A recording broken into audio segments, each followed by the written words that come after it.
Pasteur, un petit bonsoir. Nous sommes honorés d'être à votre présence ce soir. En fait, nous voulons savoir pour le compte de camfit.org ce que vous pensez de la fête de Noël. Est-ce que selon vous, le chrétien doit fêter Noël? Ok, bon, merci. Je crois que la fête de Noël, c'est la fête de la Nativité, dans laquelle la plupart de ceux qui se reconnaissent chrétiens fêtent la naissance de Jésus-Christ. Et la grande question, c'est est-ce qu'un chrétien, quelqu'un qui est né de nouveau, peut-il ou doit-il fêter Noël? Voilà la grande question ici. Quelqu'un qui reconnaît Jésus-Christ comme son Seigneur Sauveur personnel, doit-il fêter Noël? Je pense que cette question peut trouver deux réponses auprès des chrétiens, selon que ce chrétien se trouve dans la perspective négative ou dans la perspective de l'affirmation à la question. Il y en a qui pensent que, étant donné que tout le monde sait que Jésus-Christ n'est pas né le 25 décembre, qu'on ne doit pas fêter le 25 décembre, ne doit pas fêter la naissance de Jésus-Christ ce jour parce que c'est faux, et de deux, parce que c'était une fête païenne à l'époque.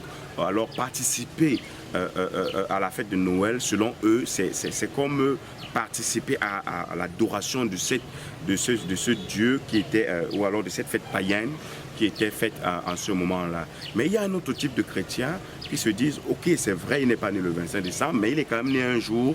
Et puis, loin de pouvoir penser qu'il faut fêter, ou alors de participer à une fête mondaine, plutôt penser à ces personnes qui ne viennent à l'église que le 25 décembre.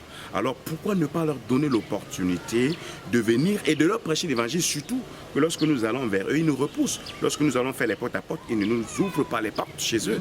Mais ce jour-là, ils se déplacent eux-mêmes pour venir à nos deux églises. Alors s'ils se trouvent dans l'église fermée, qu'est-ce qu'ils vont dire? Et pourquoi pas leur donner cette opportunité, leur prêcher l'évangile? Ça, c'est d'un. De deux, c'est que parfois ils nous disent que ces églises sont de nouvelles églises, les églises des sectes.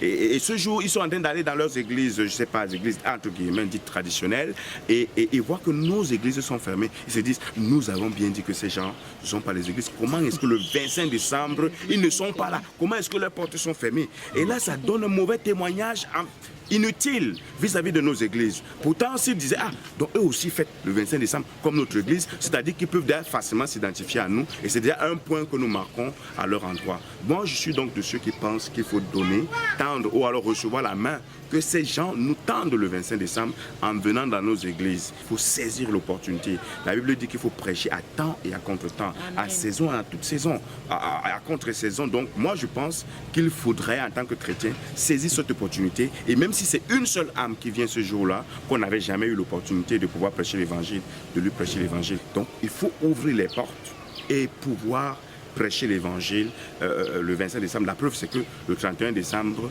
ce n'est pas aussi une fête chrétienne.